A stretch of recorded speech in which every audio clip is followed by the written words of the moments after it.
મારું નામ વાળા ભરતસિંહ પોપટભા, પ્રદેશ પ્રમુખ ખેડૂત કલ્યાણ સંગઠન. અત્યારે તન વાગી તલવારિયા, એ તો પાટા પીંડીથી રૂજાય, પણ જેને કહેલ હોય વેણ કવેણ એ જિંદગીમાં રૂજાય નહીં. એટલે 2 દિવસ પહેલાં જે રાજુભાઈ નામના વ્યક્તિએ કોળી સમાજ ઉપર એક અભદ્ર અને એને આપણે બોલી ન શકીએ એ વેણ કથોરા કીધેલા છે, એને અમે સખત શબ્દોમાં વખોડું કાઢીએ છીએ.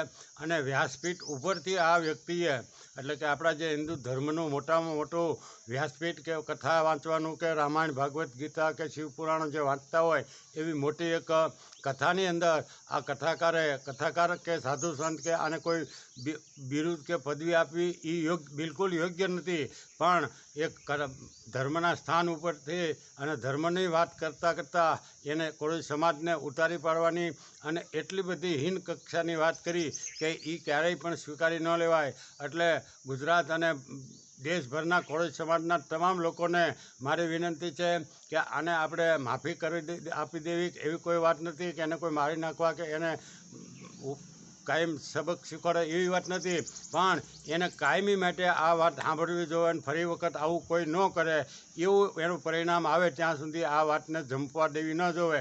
માફી આપીને છોડી દેવા એ આનો કોઈ ઉકેલ નથી. એટલે આને સખત શબ્દોમાં વખોડી અને આને કાયમી માટે આવા જે લોકોએ પોતાનું વક્તવ્ય આપ્યું છે એ ખૂબ જ નિંદનીય અને એને ક્યારેય સ્વીકારાય નહીં. એટલે ગુજરાતભરના કે અખિલ ભારતીય કોળી સમાજ હોય, બીજા કોળી સમાજના સંગઠનો હોય, કલ અમારા હોય, વીર માધાતા ગ્રુપ હોય, યુવા કોળી સંગઠન હોય, જે કંઈ કોળી સમાજના સંગઠનો છે એ તમામે સાથે મળી અને આને આવા લોકો ક્યારેય ફરી વખત નિવેદન ન કરે કે એને સબક શીખવાડવો જોઈએ.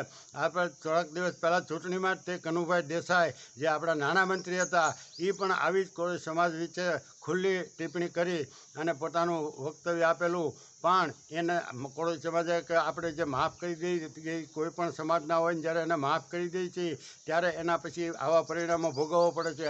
ટૂંક સમય પહેલાં જ તમને બધાને ખબર છે કે ક્ષત્રિય સમાજ પ્રત્યે પરસોત્તમ રૂપાલાએ નિવેદન કર્યું, એનો પડઘો આખા દેશમાં પડ્યો અને એને કરી બતાવ્યું. ભલે એ કરી બતાવ્યું ખરું, એમ કોળી સમાજના તમામ લોકોને અને આગેવાનોને મારી વિનંતી છે કે આવા લોકોને કરી બતાવવું જોઈએ કે ફરી વખત આવું ક્યારેય કોઈ નિવેદન કરે નહીં. એટલે આ નિવેદનને રાજુ જે ભાઈ બોલ્યા છે એના નિવેદનને અમે સખત શબ્દોમાં વખોડીએ છીએ અને જ્યાં જરૂર પડે ત્યાં અમે સાથે રહેવા પણ તૈયાર છીએ.